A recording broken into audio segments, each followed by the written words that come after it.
แถววังมนทนยางเจ้าเป็นดอกฟ้าแคมทางได้พบนางสังงามหนักหนาเจ้าเป็นเท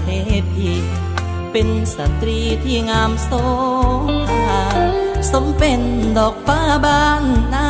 เจ้างามโสภาลาวังหัวใจอ้ายนั้นอยากฝากสัมพันธ์ไมตรีกับสาววังมนแห่งนี้คนดีอย่าได้ลืมลาอยากมาเป็นเคย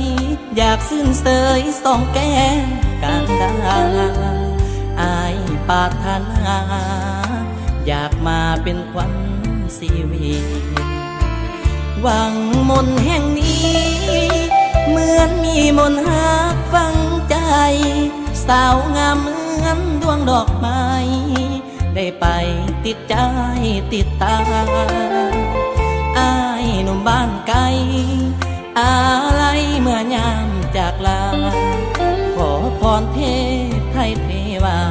ให้ได้มาเป็นเคยวังมนหัวใจอายหล่นฮักสาววังมนเข้าแล้ว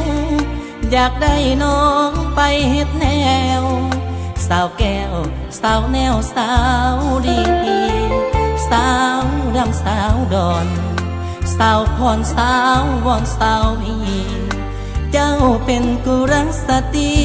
สมเป็นเทพีดอกฟ้าวังมน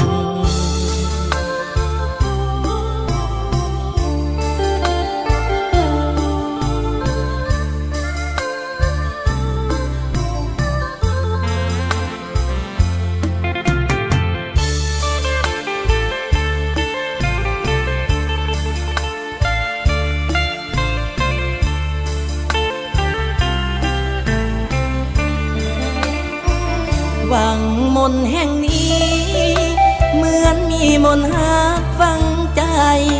สาวงามเหมือนดวงดอกไม้ได้ไป